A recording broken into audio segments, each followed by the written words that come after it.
5%, and so forth. The first results you had now, the 10% energy savings, was that what you had expected, or did it even exceed your expectations? Yes, a little bit. We were thinking more or less in 7-8%. Okay.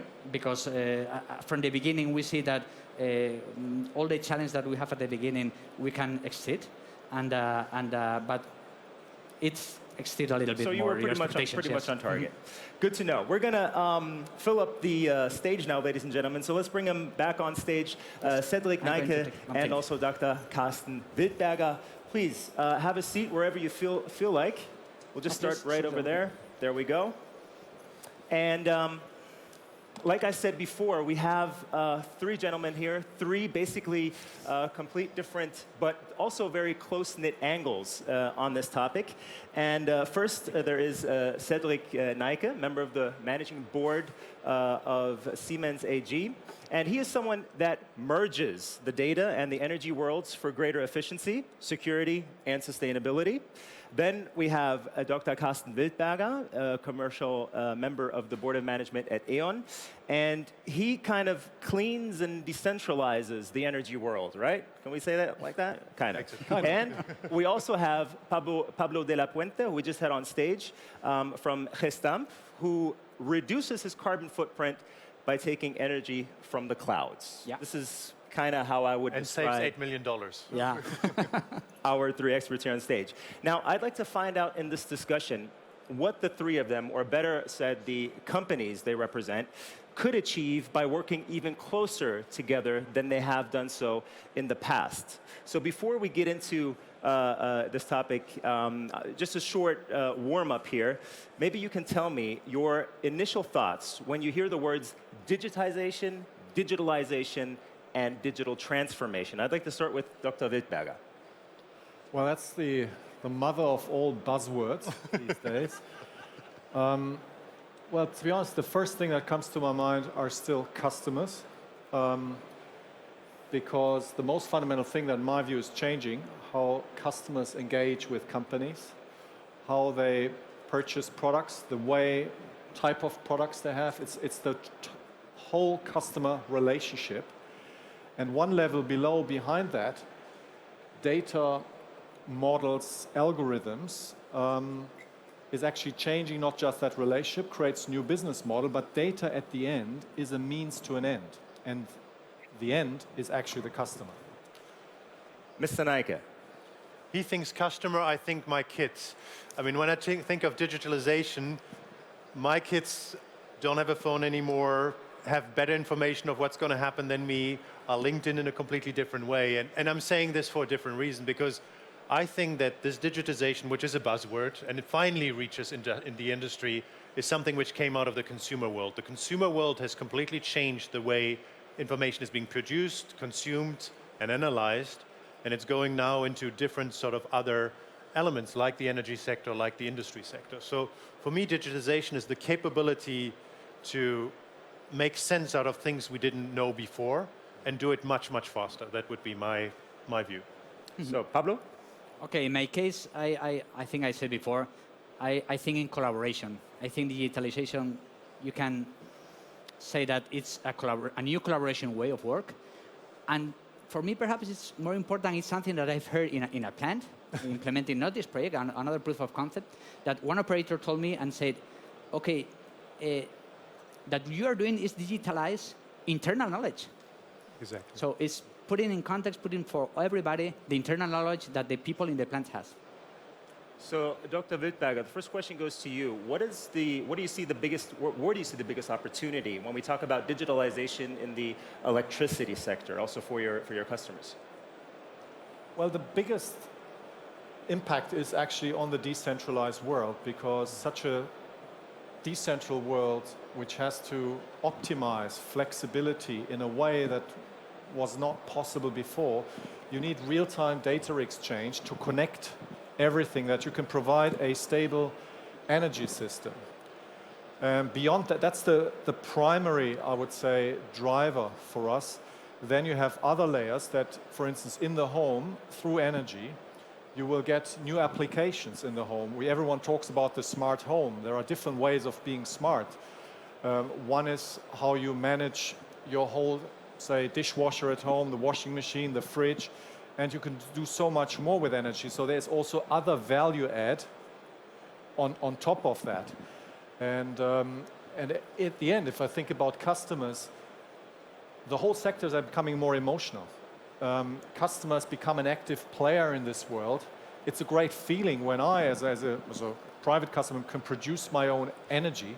I become independent, and I actually also can do something meaningful for the environment. So I think that is only possible through the combination of the new technology, assets, and data. Next question goes to Mr. Neike. Now, looking at industrial power applications, what are the specific levers from the Internet of Things to open up the next level of opportunity and energy savings? I mean, Pablo had the best examples, to be very honest. The idea, and I'm going to build on this, the idea on taking your plant and making visible what wasn't visible before, which is exactly what he did, is the first step for me to really link the energy and the production technologies together. But I think it's just it's the first baby steps.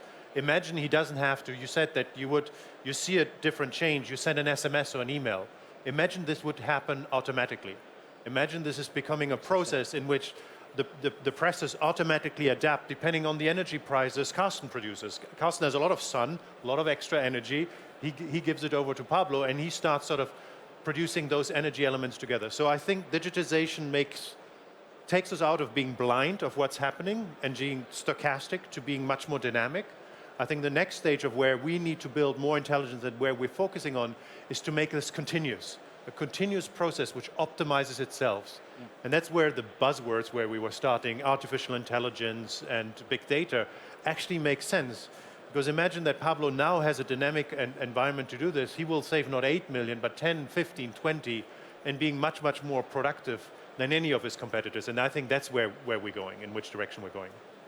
Moving over to Pablo. Now, you gave us some great examples of the potential digitalization has when it comes to improvements in sustainability, for example. Yeah. And you also showed us some of your expectations we just talked about. So what is the next big thing in this area that you're working on? Well, I think have explained before next step very, very quickly, but I think we have to keep researching and dive into the optimal behavior of our assets with the analysis of the data. And of course, finalizing and try to finish the deployment in all the plants because they provide more data, more information, more casuistic in the different plants, and to try to reduce our objectives, to try to reduce our compromise with the carbon footprint. So many of the things that we have said before. Okay, so what are your specific expectations, let's say, towards utilizing or towards utilities and digitalization partners like Siemens, for example, regarding your for example, next big thing? What is at the top of your wish list? We already heard what at the top of...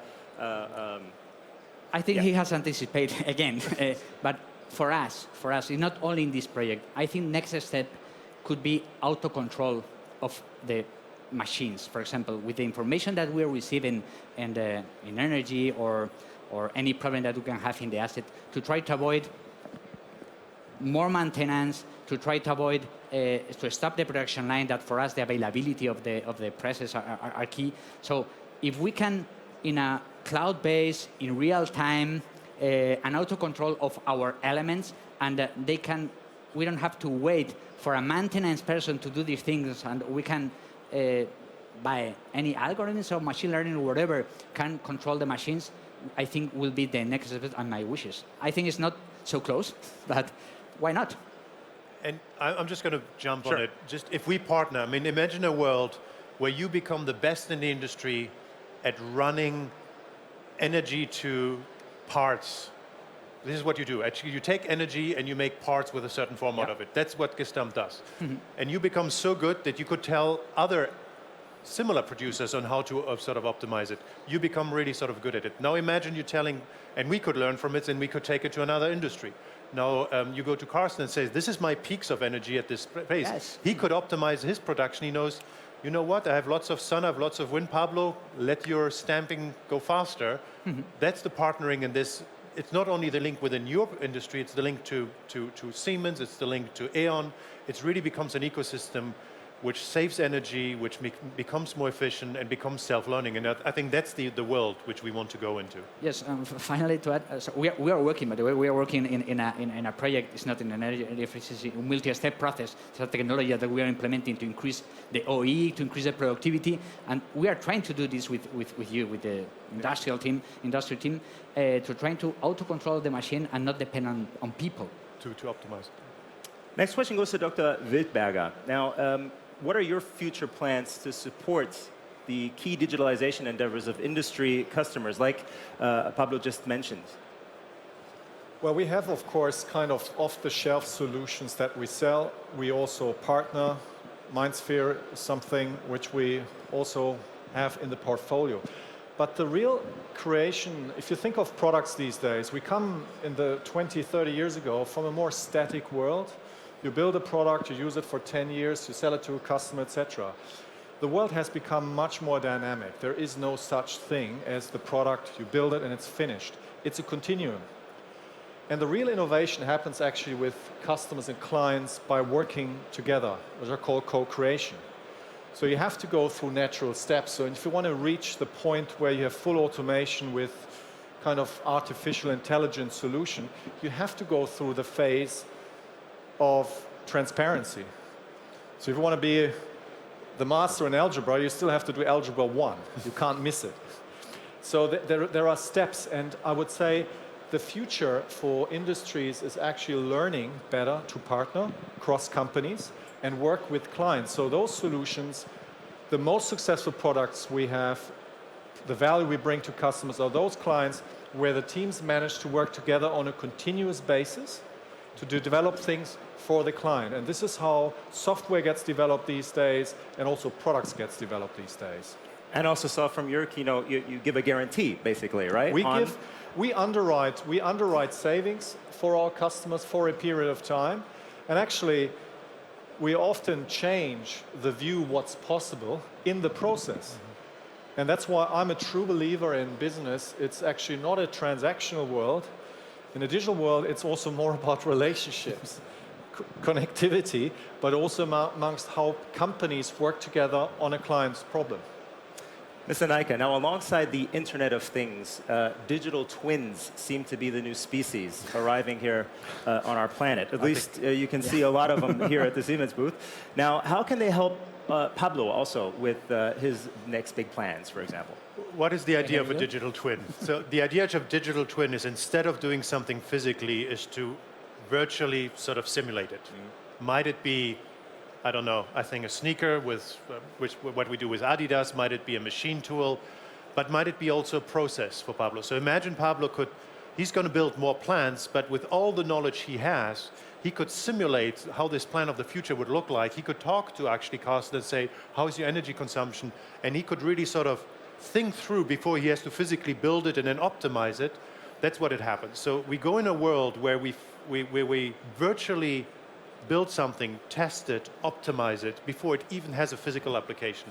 And I think that's something which we're at the beginning, and we're doing a lot of those in Siemens. But I'm just at the beginning of this, where I could go to a mayor, I could go to somebody who runs IT and says, let me virtually simulate the perfect world and let me see on how we go there, and we go in this direction. So I think this idea of this virtual and physical world coming together and learning from each other is what I think, which digital twin, which is yet another buzzword, which we have, but I think has a huge, important application in the real world. Pablo, and tell me if it's true. No. The general managers of our plants are very happy when I talk about digital factories, because they are very worried about when you go with a proof of concept that can affect the production. So for them, please don't affect my production, because for them you cannot stop. Okay. So with this new concept, it can help us to do the things in a new secure mode. Digitalization and the Internet of Things are always also discussed in conjunction with rising cybersecurity concerns, right, and insecurities here. Are there any special considerations for securing services in the cloud? Man-in-the-middle attacks, as we'd say? Yeah.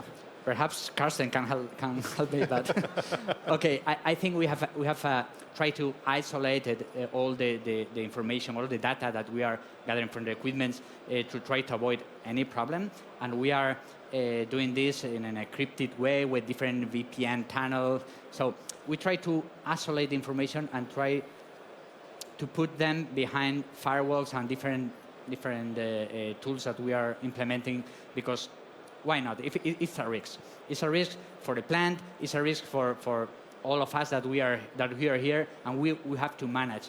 It has the same importance that all the projects that we are doing. We have to take in account not only the development. You have to take in account communications that are key because you are connecting with the cloud, and all related with security. You have to take care a lot about this. Well, security, cybersecurity, or whatever you call it, is front and center for any energy company.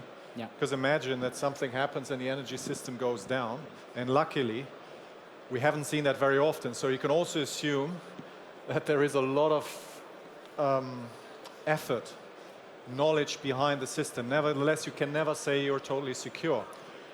But if you think about smart meter discussion in Germany, many years of conversations about what is the standard profile to make it really secure, endless debates. We have to eventually not forget about going to market at some point. But also when you have a background of running nuclear power plants, I can tell you the security levels and the knowledge behind how to run a nuclear power plant from a data point of view in a safe way, of course, helps us to make sure that we also engage with customers on all those security issues. Because the worst thing that can happen to a company like yours is that your production line is standing still. Yeah. And so that's something we continuously work, and also with other companies on, but 100% safety, security is not possible. You can also, what you can do is you can apply the best standards possibly available, thinkable today, and use those, and that's a core part of our business. Anything you'd like to add? Yeah, I mean, for me, I come from this world, and the first good news is you're going to be hacked. I mean, I need to tell you, everyone will be hacked. So we need to think the other way around, and you said it perfectly. The first thing that you need to look at is to make sure that we have processes which are in place. You cannot imagine how many people have as their admin password admin, right? I mean, this thing starts like this. It's a perfect system, but something in the human place starts. So we need to look at the processes. We need to look at the people. The second thing, and we put a lot of energy in Siemens, is to make the product secure. But as I said, it's a race which is always a two-way race. The third one, we have to assume that we will be hacked, and we need to look at how quickly can we react to a hack, because that's the way it is. So you look at your process, you make them as secure as possible. You look at your product, you make them as secure as possible, and you build a process which adapts quickly to isolate the threat so it doesn't take down a whole energy system, it takes down a couple of customers. I think that's where we're going, and it's a change in the world, but it's probably the most important question we have today also, is how do we make sure when we connect everything that we don't endanger everything at the same time. Speaking of questions, we'll be getting to questions from the audience if you have any in just a couple of moments. But before we close, maybe you can give us a quick, let's say, list of do's and don'ts when it comes to the Internet of Things and digital transformation. Like, just real quick, what comes to the top of your mind? Do's and don'ts, Carsten.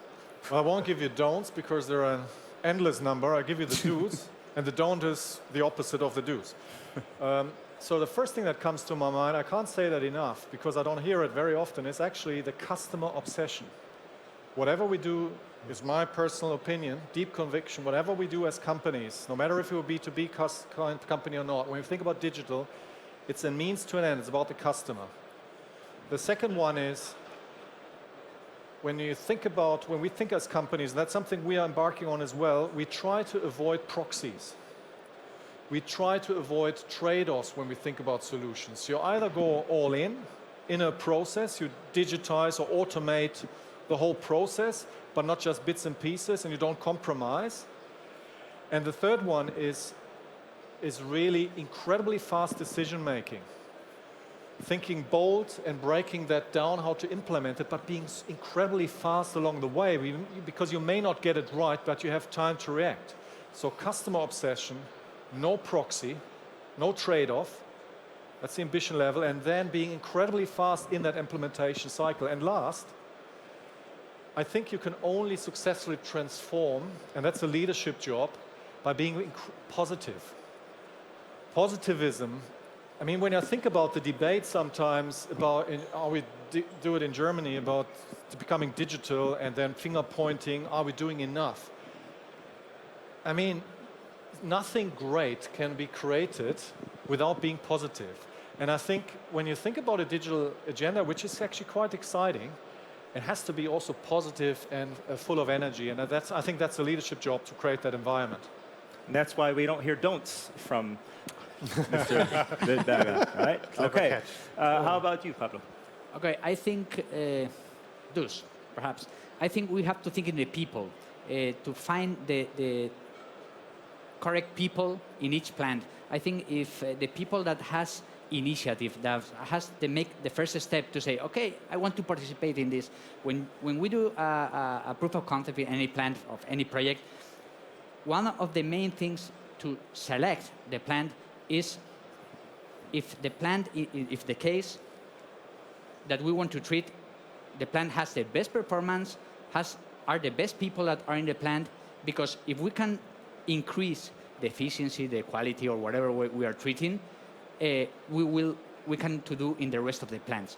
So try to find the best people in the plants that exist, believe me. There are people in our plants that has enough knowledge and have the capacity to participate in this type of project. And there are no resistance with this, because they participate, they collaborate, and again, the collaboration, lesson learned, all these kind of things promote. You have to promote, because if not, you don't take any outcome for the proof of concept, so you will stop the project and you will not escalate all the initiatives that you are working on. And don't provide any bad value, and I begin why we have to do the project. If you don't ask this question, don't make any project. Okay. And for me, I mean, a lot has been said. You have two options. Either you are driven by change or you drive change. In this case, you have to drive change, because if you wait for something to happen to you, you will not shape it. So the way you positively engage and the way you put this emotional element into it is the only way for us to embrace it and make it something which is positive for all of us. So that would be my take on it. Some nice words here at the end. Are there any questions now here in the audience? Just raise your hand. We'll get a microphone to you right away.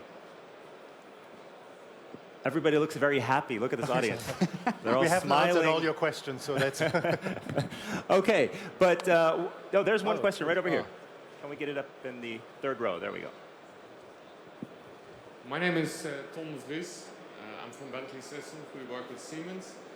I have a question for Dr. Karsten Wildberger. You said you had 400,000 renewables in your infrastructure. Does that include all the renewables from the 25 million customers that you have as well? And what is your expected growth rate, and how does that influence the quality of your services to your customers? Because there's a lot of disruption that comes in with those renewables, and how do you manage that? Yeah. So to first part of your question, it also includes all the PV systems from residential homes. So it can be from a larger wind farm down to a single panel, solar panel. That's all connected, so that's all those decentralized assets. And well, look, the growth rate, batteries are coming. That is changing quite the system. So if you think about the roofs, the area that's available, and in Germany with the current technology, apart from the north side, you can use any direction on the roof. We probably have just from an area about 15% to 20% covered today. Then you have what we call Mieterstrom, where you have more bigger residential houses. This market is evolving. So I would say in the residential space, for instance, there are scenarios, always based on certain assumptions, obviously, but 40% of the residential space in the foreseeable future could go completely decentral. It's not impossible.